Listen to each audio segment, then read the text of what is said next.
Press the bell icon on the YouTube app to never miss a video from Newslaundry.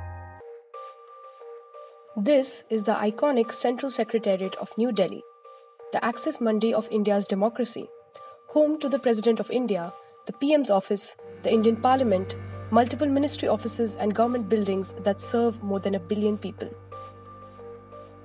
But that's all about to change, because it's also home to Prime Minister Modi's most ambitious redevelopment initiative, the Central Vista project.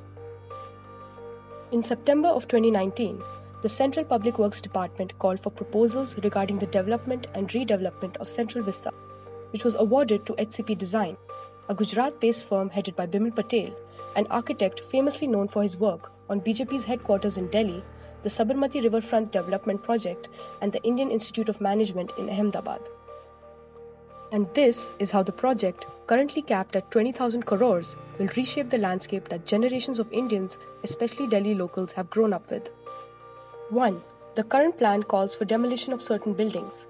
These include the Indira Gandhi National Centre for the Arts, certain barracks for the Prime Minister's office and residence, Vice President's enclave, previous office buildings and all the bhavans. 2. Key buildings like the North and South blocks will be repurposed as national museums. Other buildings which will be repurposed are the National Archives building, and most noticeably, the Parliament House, which brings us to 3. Change in land use. Right beside the old Parliament is a vast open space upon which the new Parliament will be constructed.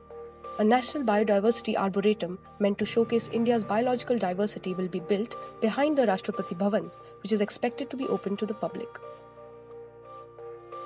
We met with members of Lokpath, a citizen collective of over 350 experts in the field of architecture, environment and heritage, who are questioning the government's decision in going ahead with the project. To me, this whole project is really a self-serving project with the government, especially at this times of economic crisis and environmental crisis, ecological crisis. I mean, what is the need? I mean, these are buildings, these are monuments, these are heritage spaces that are being used very well. And yes, if there were certain amount of changes that were required, there could have been certain renovations and procedural stuff which we have such smart architects that who could have suggested. But this whole project as in massive construction in the most polluted capital of the world is an absolute no-no. Delhi is frequently featured in air quality indexes as one of the most polluted cities in the world, especially around November like last year, when the AQI even reached 4 digits. The question of how the government will mitigate the problem during the construction duration till 2024 is still left unanswered. One of the most cited reasons for the project to be scrapped is the worrisome manner in which the Delhi Development Authority and the Ministry of Housing and Urban Affairs have bypassed clear mandated policies that announce the need for an impact assessment of the project on the environment, the traffic, and existing public spaces. There's an environment impact assessments that need to be in place. There was no such, such studies done. There was even now that they've finally come into, stepped into the EIAs is just one part of it, which is the Parliament. Unlike that, this whole project on 3.5 kilometer stretch is a huge. There's so many buildings and architectural structures that are being demolished and then constructed. On April 22nd, the Environment Ministry granted environmental clearance to the Central Public Works Department, or CPWD. In the document, the CPWD says that the mitigation of the current plot to be used for the new Parliament will lead to an increase in the total number of trees. With regards to air pollution, traffic movement would be regulated and no groundwater resources would be used. So this place where we are standing is the psychological center of Delhi. It's a physical center of Delhi. It is the political center. It is in many ways the heart of the city. It is the heart of this nation. What is happening right now appears to be a rather casual conversion of all these buildings and all these spaces into something very, very new. And that seems unnecessary. And normally such a project would have an enormous amount of assessment which was done beforehand. There will be an assessment of need, of function. Do we really need so many people working here? Do we need so many offices working here? If so, do we have an assessment of the buildings which are here, many of which are so important to us, the Parliament and is such an important building to the psyche of us as Indians. It is truly the heart of democracy in this country. To get a first-hand understanding from Rajiv on what the changes will be, we traveled to the heart of the scene, Rajpath. So this is the Central Vista. It is this grand, majestic, beautiful space. You see these greens which go from Rashtrapati Bhavan all the way to India Gate. There are so many government buildings here. There's Vayu Bhavan, there's Shastri Bhavan, there are the National Archives. There are so many buildings here, and that side is the Parliament. Everything which we can see standing here, looking down all the way to India Gate, so many buildings on the right and the left, including the government buildings, the Vice President's house, the National Archives, all appear to be on the demolition block. So there is not a building here, not a site here which is going to be untouched, and they're all going to be replaced by far more contemporary buildings which are far taller. All one has to do is take a look at these buildings and realize there are only 4 or 5 stories tall. They're all going to be replaced by 8 stories tall buildings. This is going to be the new vision one has when one looks at the Republic Day parades and sees those amazing troops and all of those displays coming down. We'll see buildings towering over the trees. It's an idea for a new center of the city, which is very different from the beauty we see now. With issues from air quality to depleting groundwater reserves, another major criticism is the project's complete lack of cognizance of the environmental concerns that have plagued the national capital for years. When the expert appraisal committee observed that the construction of new parliament building would have a significant impact on the ecology of the Vista, the CPWD countered by saying that the trees in the Vista would be kept in holding nurseries. By 2022, when India celebrates its 75th Independence Day, the government plans to launch its new triangular-shaped parliament building right next to the old, more iconic circle-shaped Parliament House. During the meeting held on April 23rd, the Central Vista Committee gave the approval for the construction of a new parliament building without the presence of representatives from the Indian Institute of Architects or Institute of Town Planners. The only suggestion from the committee on the approval was that the new building's features be in sync with the existing parliament building. When India got its independence, many buildings were built. And that is also a very important layer of history, which is that India gets its independence and it's finding its, the early years of trying to consolidate, put in your infrastructure. The nature of architecture that you see is very frugal. There was not enough money. Before in the colonial period, we had the British architects and we had the Indian builders and masons and so on. And now the Indian architects were finding their space. The first generation of architects got to build. The brief was very frugal, there was not enough money. So a certain kind of architecture was coming up. So you have the Shastri Bhavans and all these kind of buildings that came up. That itself is a layer of history.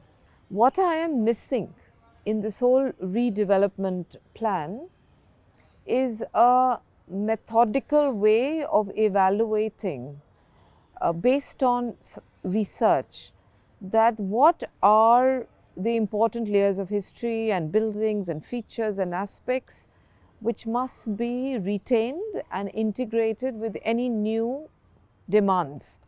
Conservationists say that the lack of conducting what they call an impact assessment study could erode much of the heritage values that many of the current buildings carry. With regards to the heritage aspect of the project, in the context of the Parliament House, the CPWD said that it was precisely because of the heritage value of the buildings that the project was being conceived. So the study is not about the aesthetics of the buildings, but it's about the historical significance, it's about its architectural values, it's about its energy values and so on. So the impact would be that if you do not conduct that study and you don't understand those values, you would actually be removing important layers of history. The project aims to increase the current office capacity of the Central Secretariat from 30,000 to 70,000, which not only raises questions of its necessity, but also creates a logistical nightmare as to how the heart of the city and the country will function during the construction period. During construction, there are bound to be hundreds, thousands of people who need to work here on a day-to-day basis. There is definitely a traffic problem and a question which needs to be asked. There's a traffic assessment report which needs to be made. I mean, Bhavreen knows a lot of these things. Maybe we should talk about this. The traffic impact assessment is again another big story here, because even as of now, when you come into this the city center, as we call it, or into the Rajpath or Connaught Place on a weekday and a weekend is such a big difference, because you want to come on a Yes. Sunday and a Saturday. Absolutely. Why? Because the government offices are not there or the offices are not working. So are you going to be adding more people? Where do you have the spaces? I mean, I thought that a city which is so polluted in the world, you tend to decongest it. A more invisible problem is that the Central Vista project presents a major hurdle to the idea of free public space for all. Depending on the latest blueprint, the area is left with virtually no open spaces along the Rajpath Road for the public to visit during their weekend getaways, which for decades has been a staple. The government has said that there will be no significant impacts on public space and that the change in land use will be adequately compensated or enhanced for the same. There is this lovely saying that democracy in architecture is the ability to touch. Touch is a very important sense in democracy. It means that the people are allowed to go up to places which are considered theirs. And it's rather strange that in this day and age, when democracy is such an important thing in our lives, and India is the world's largest democracy, that we are losing the ability to touch our public buildings. If we didn't have it earlier, we should really look at it now. I do know that many of these government buildings are securitized, there are boundary walls, but in this day and age there are so many ways to securitize buildings. Do we really need to make boundary walls? Do we really need to take away the citizens' ability to go and touch these buildings, be a part of state, be a part of democracy, be a part of government? These are all questions which are out there. And Rajiv, and you and I can still go. I mean, we have choices. Okay, as much as there's nothing can compensate these beautiful open spaces, but we could go to a mall and watch a movie. But the masses here are the underprivileged. This is also a big attack on the social justice system here, because we are taking away actually these spaces, open spaces, from the underprivileged, who come, all the way to just spend those 4 hours having a family picnic or having one ice cream. Where are they going to go? There's only one Central Vista in the country, and there is only one capital city. And to be able to, for few people to decide without using a framework of removing something, I think it's being a bit too arrogant. Hi, I'm Hamida, and thank you so much for watching. But there's a lot more to the story. I'm Aditya, the producer of this video, which is part of our NLCR project that also includes a comprehensive ground report that took much time, effort, and resources to do.